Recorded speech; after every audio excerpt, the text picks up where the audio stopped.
김씨 부인 총출동이라 일본 부동산 샀어요. 참 재미있는 이야기죠. 여러분 와타나베 부인이라고 들어보셨죠? 일본의 엔화가 저금리잖아요. 그러니까 은행에서 대출 받아서 그 부인들이 해외 나가서 투자하는 거예요. 한국 시장에 나와서 부동산도 사고 주식도 사고, 그 부인들이 유럽으로 가서 유럽의 주식도 사고 유럽의 부동산도 사고, 그 부인들이 미국으로 가서 미국 시장에 주식도 사고 부동산도 사고, 이게 와타나베 부인이라고 이야기하거든요. 저금리의 엔화를 사서 전 세계에다 투자하는 것 말입니다. 예. 그런데 우리나라는요, 김씨 부인이 있습니다. 일본의 와타나베 부인은 가장 흔한 성씨가 와타나베니까, 예. 우리는 가장 흔한 성씨가 김씨니까, 일본은 가장 흔한 성씨 와타나베 부인이라고 하고, 한국은 가장 흔한 성씨가 김씨니까 김씨 부인이라고 이야기하는 것. 그러면 그 김씨 부인들이 어떻게 움직이고 있을까요? 야, 진짜 놀랍습니다. 일본을 오히려 역공하고 있습니다. 야, 저는 이것을 보면서요, 야, 시장이라는 게 이렇게도 변할 수 있구나. 저는 그 생각을 진짜로 많이 하게 됐습니다. 이게 이 정도까지 내려갈 줄이야 어떻게 알았을까 싶을 만큼 말입니다. 내려가는 게 아니죠. 이 정도까지 변화가 있을 줄이야 이렇게 생각하면 될 것 같아요. 이 정도까지 변화가 있을 줄이야 어떻게 알았을까, 그 말이 현실이 되는 것 같다니까요.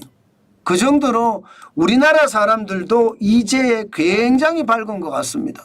특히 강남 아줌마들을 중심으로 시장을 잘 보는 것 같아요. 여러분 이거 한번 보세요.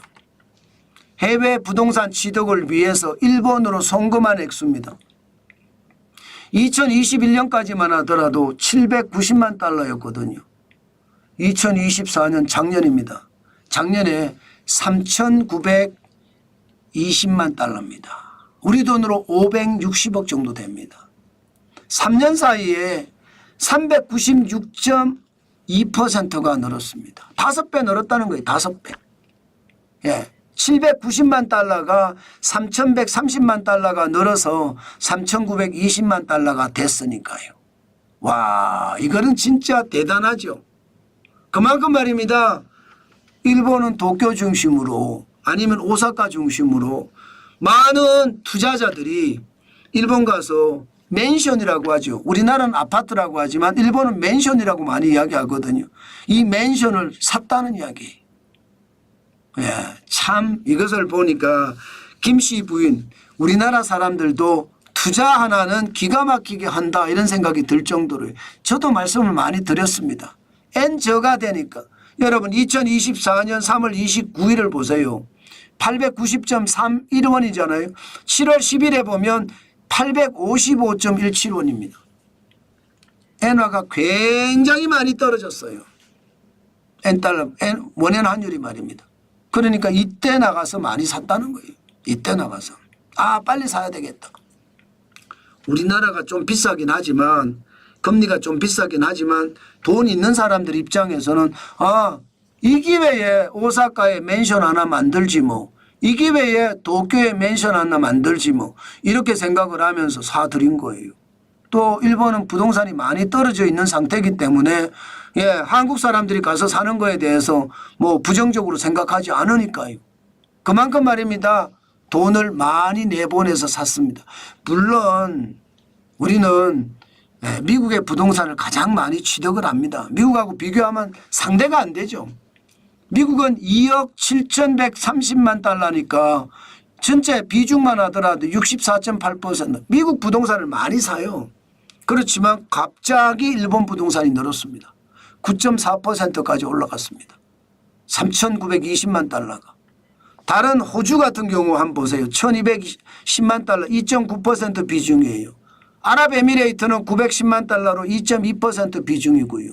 전체적으로도 8,670만 달러가 되면서 20.7% 비중이 있지만 다 일본 비중보다 낮다는 뜻이죠. 결국은 말입니다. 미국 부동산 사던 사람들이 엔화가 떨어지니까 일본 부동산 산다 이렇게 얘기해도 틀린 말이 아니라는 뜻입니다. 야, 저도 시장을 보면서 이 정도까지야 그렇게 생각을 하게 된 거예요. 그러면 왜 한국 사람들이 일본에 가서 일본 부동산 살까요? 맨션이라고 이야기한 일본 부동산을 살까요? 아마 규제가 워낙 우리나라가 세기 때문에 차라리 일본 가서 사겠다 이렇게 생각하는지도 모르겠습니다. 당장 말입니다. 한일 부동산 세금 규제를 보면 취득세가 대한민국은 주택을 살 때 1%에서 12%입니다. 가격에 따라 다릅니다. 굉장히 비싸죠. 12%면 여러분 10억짜리 집을 사면요. 1억 2천만 원의 세금을 내야 된다니까 이게 뭐 취득세가 장난 아닙니다. 주택 외에는 4%고요. 일본은요. 고정자산 평가액의 토지하고 주택의 3% 맥입니다. 고정자산 평가액이라는 게 뭐 우리로 말하면 감정평가액하고 좀 비슷한 수준인데 이게 3%니까 우리보다 낮죠. 그렇지만 보유세는 조금 더 비쌉니다. 보유세는요. 뭐 재산세라고 이야기할 수 있는데 우리는 0.1%에서 0.4%거든요. 일본은 고정자산 평가액에 고정자산세에서 1.4%고요. 도시계획세에서 0.3%입니다. 그러면 1.7%입니다. 그렇다고 하더라도 취득세 12%보다는 낮잖아요. 여기다가 양도소득세, 기본세율이 우리나라는 6%에서 45%입니다. 집값이 비싸면 비쌀수록 45% 양도소득세를 내야 되거든요. 일본은 이거보다 낮습니다. 5년 미만의 경우엔 39.63%고요. 보유기간이 5년을 초과한다 이러면 20.315%입니다. 그러니까 규제가 우리보다가 일본이 덜 심하니까 김씨 부인들이 일본 가서 맨션 산다 이렇게 이야기해도 이 말이 틀리는 말이 아니라는 뜻입니다. 야, 저는 여러분 우리가 일본 가서 부동산을 산다 옛날에는 생각도 못한 이야기인데 지금은 그런 일들이 생긴다는 거예요. 심지어 말입니다. 일본 부동산을 사자 하면서 부동산 쇼핑 여행 상품도 나왔을 정도입니다. 그 정도로 관심이 많은 거예요. 지금 일본 부동산에 대해서. 지금 엔화가 좀 올라갔다고 하더라도요. 일본 부동산은 전체적으로 가격이 낮으니까 부동산 가격의 시세 차익도 없고 환차익도 없고 이중적으로 얻겠다 이런 생각에 일본 부동산을 사는 사람들도 많다 이렇게 생각을 하시면 틀리는 말은 아닙니다. 여러분 정환진 TV를 보시는 분들 중에도 항상 관심을 가지고 전체 시장을 보는 것 반드시 필요하겠다. 저는 그 말씀 여러분들에게 오늘도 드리겠습니다.